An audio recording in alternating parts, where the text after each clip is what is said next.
আমি এমন করতে পারি না, একটু আগেই বললাম, আবার পুনরাবৃত্তি করছি, যে আমার উত্তর পুরুষকে পরবর্তী প্রজন্মকে বঞ্চিত করি, সেটাই সাস্টেনেবল ডেভেলপমেন্ট। নেক্সট, এরপরে encyclopedia Britannica, concise Oxford dictionary on ecology ইত্যাদি কিছু আমি দিয়েছি ডেফিনিশন। তার মধ্যে আমি দ্বিতীয়টা বেছে নিচ্ছি, a concept used to describe community and economic development in terms of meeting the needs of the present without compromising the ability of the future generation to meet their own needs। মানে মোদ্দা কথা, মূল কথাটা কিন্তু একই সব জায়গায়, এবং এটা তার সাথে জোর দেওয়া হচ্ছে যে অর্থনৈতিক উন্নয়নটা কিন্তু থাকবে, সেটা পরিবেশ রক্ষা করে। অন্যান্য আছে ডেফিনিশন, আমি আর ডিটেইলে যাচ্ছি না, পরেরটা। আচ্ছা, সাস্টেনেবল ডেভেলপমেন্ট শব্দটা প্রথম ব্যবহার করছেন আপনারা হয়তো অনেকেই জানেন, তবু একটু পুনরুক্তি করছি, এভা বেলফোর্ড, যিনি international institute for environment and ডেভেলপমেন্টের প্রতিষ্ঠাতা ছিলেন, তিনি প্রথম ব্যবহার করছেন শব্দটা।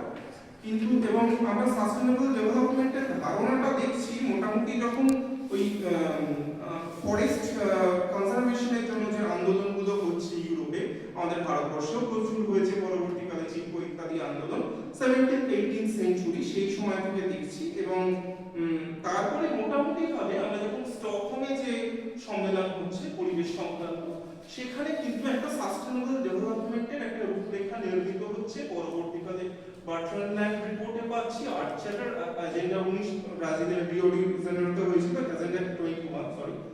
আর বর্তমানে আমরা ইউএনওর যে সম্মেলন হয়েছিল 2015 সালে, সেখানে 17টি সাস্টেনেবল ডেভেলপমেন্ট গোল পাচ্ছি, অর্থাৎ সুস্থায়ী উন্নয়নের যে আমাদের গোল, অর্থাৎ শেষ লক্ষ্য, সেরকম কতগুলো ওনারা বলছেন। এবং সেখানে ওনাদের বক্তব্যে যেটা উঠে আসছে, এসডিজির যে মূল বক্তব্যে উঠে আসছে যে 5টা পি, অর্থাৎ পিপল, প্ল্যানেট এবং মানুষ এবং তার মানে আমাদের পৃথিবীর উন্নয়ন, শান্তি এবং পরস্পরের মধ্যে সুসংবদ্ধ একটা সম্পর্ক, এইগুলোই হচ্ছে সাস্টেনেবল ডেভেলপমেন্টের 5টা মূল স্তম্ভ। নেক্সট,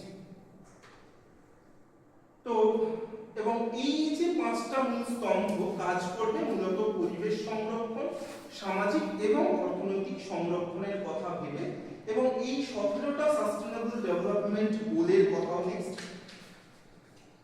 কথাও কিন্তু এখানে আছে, মানে যেখানে এগুলো ইউএনও এইভাবে ব্যবহার করেছেন, যার মধ্যে অনেকগুলো আছে, যেমন no poverty, zero hunger, good health and wellbeing, quality education, gender equity, clean water and sanitation, affordable and clean energy, decent work ইত্যাদি আছে। আমি সবগুলো করছি না, কেউ যদি চান আমি আমার পেপারটাও দিয়ে দিতে পারি। তো এবারে আমি আসি যে এই তো এত কথা বললাম সাস্টেনেবল ডেভেলপমেন্ট নিয়ে, কিন্তু ব্যাপারটা হচ্ছে আমি একদম শুরুতেই যেটা বলছিলাম যে এই যে সাস্টেনেবল ডেভেলপমেন্ট বলুন, ডিজাস্টার ম্যানেজমেন্ট বলুন, এগুলো প্রত্যেকটাই একটা ইকোসেন্ট্রিক অ্যাপ্রোচ আছে, অর্থাৎ পাশ্চাত্য দেশগুলি যেটা বলে দিচ্ছে সেটাই মানবে, আমার ঘরে কি আছে সেটা আমি দেখব না। এই যে আমার মনে পড়ছে যে যখন কোভিড হলো, কোভিড তো মানে বোধহয় প্রত্যেকেরই একবার করে হয়ে গেছে, কিন্তু ব্যাপারটা হচ্ছে যে কোভিড যখন হলো তখন আমাদের আয়ুর্বেদকে খোঁজা শুরু হলো।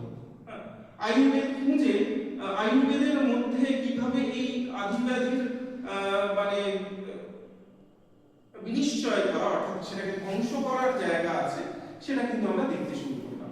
আমি আবার আরেকটু পিছনে যাই, এই ধরুন সপ্তদশ শতক, এই সময়টা ইস্ট ইন্ডিয়া কোম্পানি আছে, তার আগে পরে ওই সময়টায় আর কি।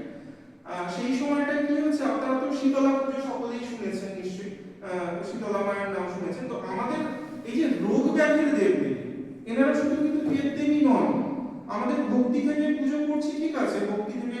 এই যে করোনা যখন হলো, অনেক গ্রামে, ছত্তিশগড় ইত্যাদি অনেক গ্রামে, দক্ষিণ ভারতের অনেক গ্রামে একটা দেবীর জন্ম নিলেন, করোনামাই।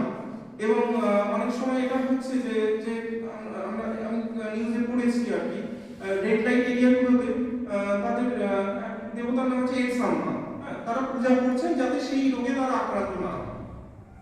তো অথচ দেখুন আমরা শুধু ভেবেছি তারা হচ্ছেন শুধু দেবদেবী, মানুষ শুধুমাত্র তারা বিশ্বাস থেকে পূজা করছেন। কিন্তু শীতলার ইতিহাস যদি আমরা দেখতে চাই, শীতলা দেখবো যে মানে এক ধরনের ব্রাহ্মণ ছিলেন তখন, যারা কিন্তু ওই রোগ নিরাময়ের কাজ করতেন।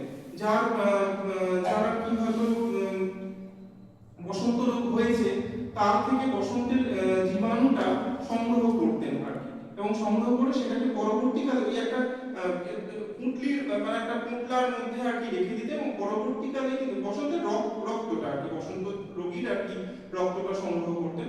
এবং পরবর্তীকালে কি উপায়ে আমার মনে নেই, পরের বছর আবার যখন এরকম রোগী বসন্তের প্রকোপ দেখা দিচ্ছে, তখন কিন্তু তাদের সেখান থেকে তাদের রক্ত সংগ্রহ করে চিকিৎসা হতো। প্রসেসটা আমার এই মুহূর্তে মনে নেই, সেই জন্য বলতে পারছি না। তো এই যে আমাদের একটা ইন্ডিজিনাস নলেজ, এই যে ইন্ডিয়ান নলেজ সিস্টেম বলা হচ্ছে, এটা তো আমাদের দেশজ যে জ্ঞান সম্ভার তারই তো অংশ। তো সেই ইন্ডিজিনাস নলেজ সিস্টেমটা নট অনলি দ্যাট যে আমাদের যেগুলো সংস্কৃত সাহিত্যে আছে বা